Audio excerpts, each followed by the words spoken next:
বসু মল্লিক বাড়ির সবাই যখন সুতীর্থর গান শুনতে ব্যস্ত, সেই সুযোগে তরিতা ইমনকে সুধার তেজের বিরুদ্ধে উস্কায় আর বলে, দাদাভাইকে দেখতে ওরকম, কিন্তু ভেতরে ভেতরে না ওই মেয়ের সাথে ভালোই পীড়িত। এই পীড়িত যদি আরো বেশি দূর গড়ায় না। ইমন বলে, গড়াবে না, আজই ওই সুধাকে আমি ওর পজিশন বুঝিয়ে দেব। এরপর সুতীর্থর গান শেষ হয়ে গেলে সেখানে ইমন এসে তেজকে শুনিয়ে শুনিয়ে বলে, পুরনো ভালোবাসা কোনোদিনও ভোলা যায় না, তাই আজকের এই ইভিনিংয়ে আমার আর সুতীর্থর জন্য পুরনো ভালোবাসাকে হারিয়ে যাওয়া ভালোবাসার জন্য। এই কথা শুনে তেজ বলে, আমি আর এখানে থাকবো না।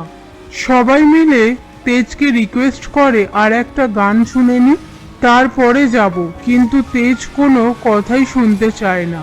আর বেরিয়ে যেতে গেলে তখনই ইমন তেজের সামনে এসে তেজের হাতে জোর করে গোলাপ ধরিয়ে দেয় আর সবার সামনে অ্যানাউন্স করে, এইখানে প্রত্যেকটা ছেলের হাতে গোলাপ থাকবে আর গানের মাধ্যমে তারা তাদের ভালোবাসার মানুষের কাছে গোলাপটা পৌঁছে দেবে। তারপর তেজের কাছে গিয়ে বলে, আমি জানি তুমি আমাকেই গোলাপটা দেবে, তুমি এখনো আমাকে ভালোবাসো। এরপর সুতীর্থর গান শুরু করলে ইমন জোর করে তেজের সাথে নাচ করে।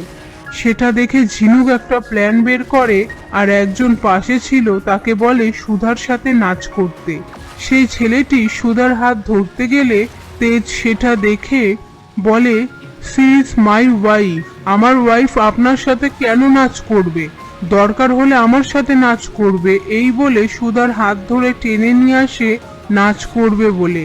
আর সেটা দেখে ইমন তাদের দিকে তাকিয়ে থাকে।